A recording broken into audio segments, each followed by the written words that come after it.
Hello everybody, welcome back to Turnabout Substitution, Part 11! Last time, we got, not Robert Erlenmeyer, Judge Chambers a not guilty verdict, but instead, it convicted Paul Strings of being the murderer of not the murderer, the accomplice of Robert Erlenmeyer's escape. Yeah. Yes. Oh, this time we're gonna continue talking to him like we did last time. Come straight to me, got it? Well, sorry, but we really don't have a clue at the moment. Me neither. I guess we can try talking to Justice Strings after all. He's the most likely to know where Erlenmeyer went. If all else fails, I might be able to use my bracelet to get him to talk. I thought you could only use that in court. Okay, this game was made before Dual Destinies. Why would you think something like that? It's just... never mind. Guess that's a pretty good idea. Anyway, good luck with your investigation, Emma. There's no such thing as luck, scientifically speaking. And even if there is, I'll need more than just luck to catch a serial killer on the loose. Make sure you come to me if you find even the slightest clue as to where Erlenmeyer might be hiding. Alright. Looks like there's nothing else to do but to move to the right anything agency. And then, detention center? Alright. If I think correctly, we might see Paul Strings in there instead of Judge Chambers. There we go. Oh yes, Mr. Justice. Chief Justice Strings. Well now, I don't think I'll be Chief Justice Strings for much longer, considering what's occurred. If you've come here to interrogate me about where Erlenmeyer has escaped to, I would advise against wasting your breath. The police have already made attempts to that end without success. Frankly, I do not know where he is, and even if I was privy to that information, I would not share it with you. But why? Why would you sacrifice yourself for a convicted murderer? Well, Mr. Justice, I feel that I'm morally man, I can't read one word. Obligated to do just that. Every man is guilty of all the good he did not do, as Voltaire once said. How can you think that you are doing good by allowing a serial killer to run amok? Erlenmeyer had every right to freedom, as do all innocent men. It is quite a shame that you are solely interested in that poor man's location. After all, I know other things about this case that you might find far more interesting. What do you mean by that? I suspected that you would be intrigued. I just realized that Strings just disappeared for a moment and then reappeared. But they all think that I'm delusional, but in reality, it is they who cannot see the truth. But from speaking with you, Mr. Justice, I receive the notion that you are different. You are a man who cares about the truth. That much is evidence in your eyes. And yet, I wonder, are you ready to face it? Yes, of course. Just tell us what you know already. I'm not entirely sure that you are, Mr. Justice, but ask me whatever you want. After all, it's not as if I have anything better to do. Alright, let's talk to him. Why did he do it? Justice Strings, why did he go through the trouble of arranging Erlenmeyer's prison break, and then framing Chambers for his fake death? I had two reasons. The first was my son, though he may be a bit airheaded on occasion. He is a true genius when it comes to law. I could tell that he has deserved it to judge high-profile cases, but too often he was told that Chambers was more experienced of the two. So I guess the motive is jealousy. There was no one to set up my career for me, but my son is still just a boy. There is a weakness in his heart that prevents him from believing in himself. He needs assistance to maximize his considerable potential. Perhaps I thought that if I help him in that regard, it will keep him from making the same mistakes I did. How can you act like you've been altruistic? You came close to destroying the life of a good, innocent man. You can't possibly justify that. A good man, you say? But how well do you really know this man? What do you know about the judge that has presided over all your cases until now? Well, he doesn't know a lot of modern technology and stuff. Yeah. Okay. I know. Where did Ray? Oh, okay.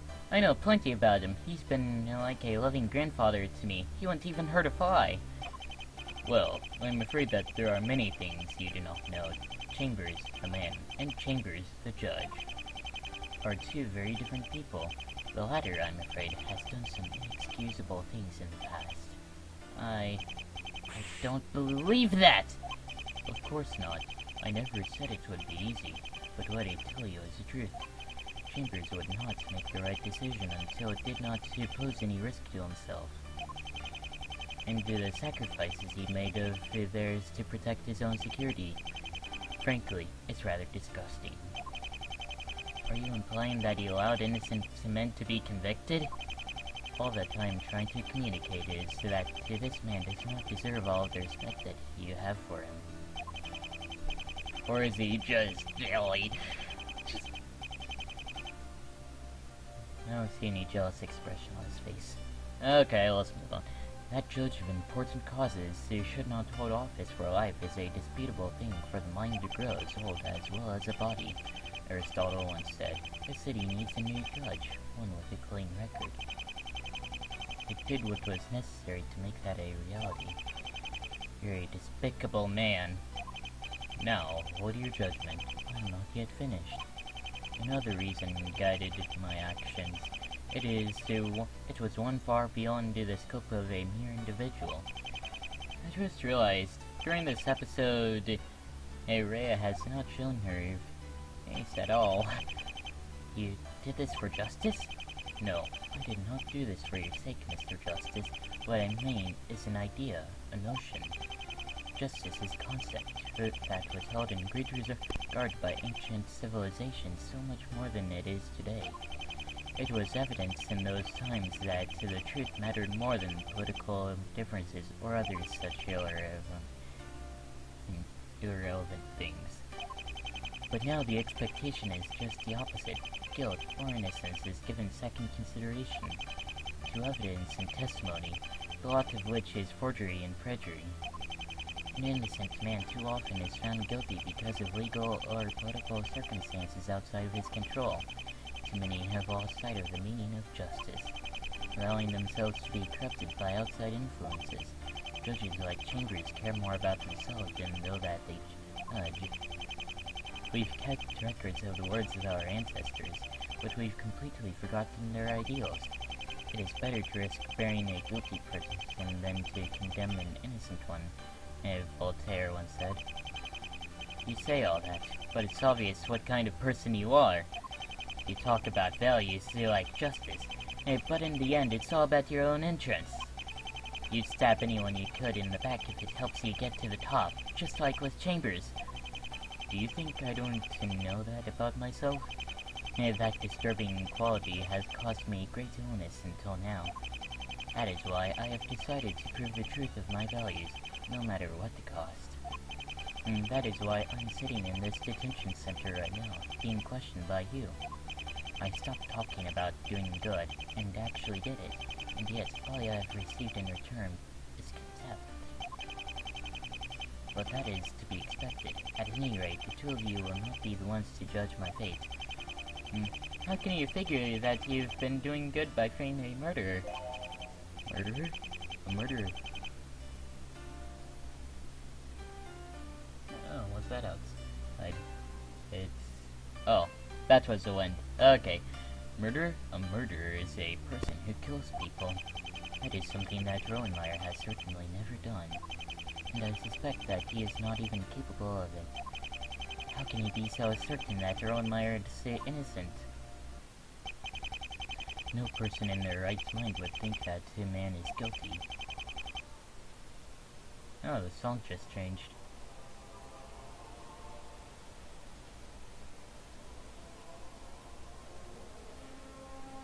Okay, but Erlenmeyer confessed.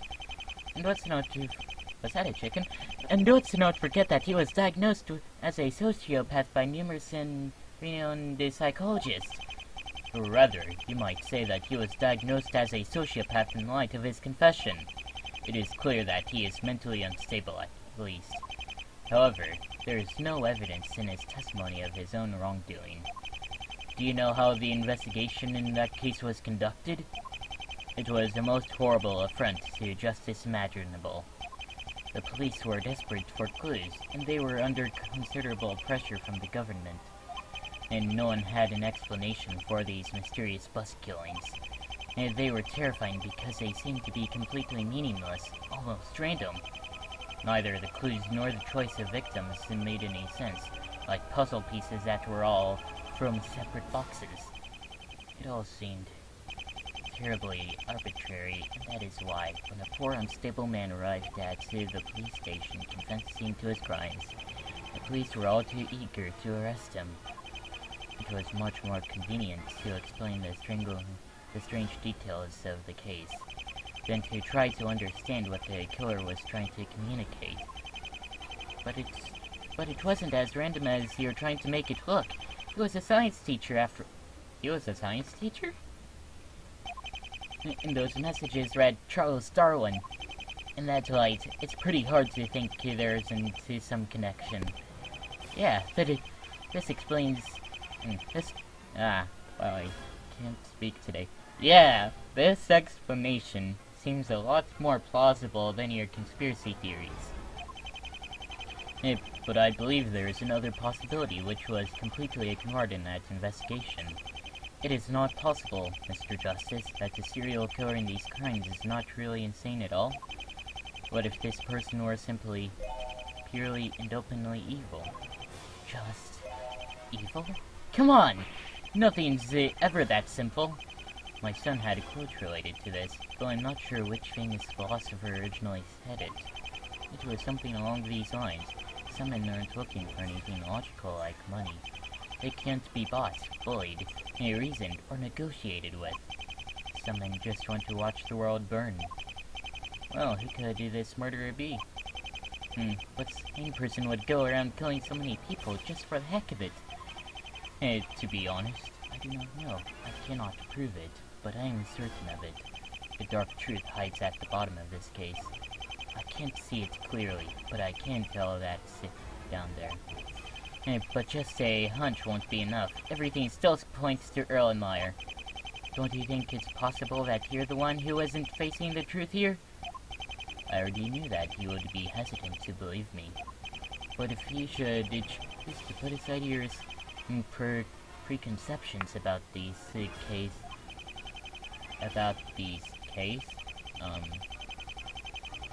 that can't be a translation error. It's more of a typo. And consider what I have said.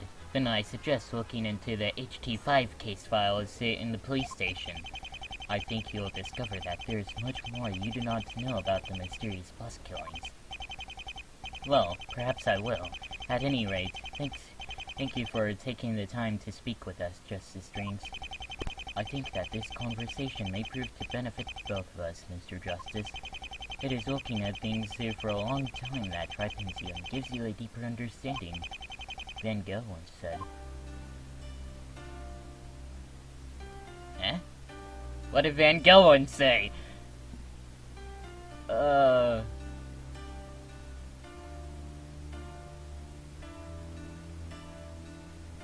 What? What? Alright then.